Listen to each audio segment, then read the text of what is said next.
le plus grand de la forêt. Il était une fois, dans une forêt dense et mystérieuse, un énorme lion à la crinière dorée qui brillait au soleil comme du feu. Mais sa beauté était trompeuse, car le lion était si cruel et méchant que personne n'osait s'approcher de lui. Il s'amusait à chasser les lapins, à effrayer les oiseaux des arbres et à rugir si fort que les feuilles tremblaient sur les branches.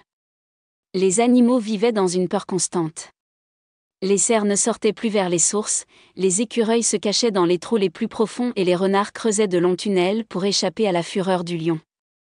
La situation était devenue insupportable.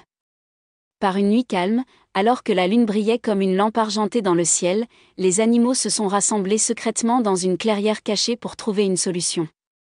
Le hibou sage fut le premier à parler. « On ne peut plus vivre comme ça. Nous devons trouver un moyen d'arrêter le lion. » Après de longs débats, l'ours proposa. « Creusons un énorme trou et recouvrons-le de branches sèches. Si le lion tombe là-dedans, il ne pourra plus nous terroriser. » Tous les animaux étaient d'accord, alors à l'aube ils se sont mis au travail. Les fourmis creusaient avec diligence, les sangliers poussaient la terre avec leurs museaux et les oiseaux apportaient des branches pour dissimuler le piège. Après quelques jours, le piège était prêt. Et, comme prévu, le lion ne tarda pas à apparaître. Il marchait dans la forêt, à la recherche d'une nouvelle victime, quand soudain... Merde! La terre s'effondra sous ses lourdes pattes, et le lion tomba dans le trou. Ses rugissements de colère résonnèrent dans toute la forêt.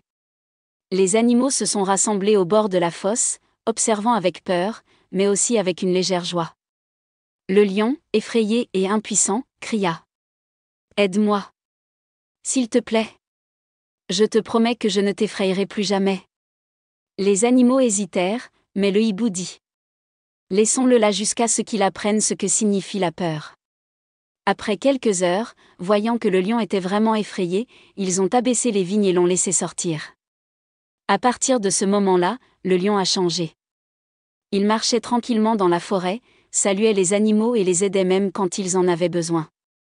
Ainsi, les animaux ont appris que parfois, même les tyrans les plus effrayants peuvent changer, et le lion a découvert que le vrai bonheur vient de l'amitié, et non de la méchanceté. La fin.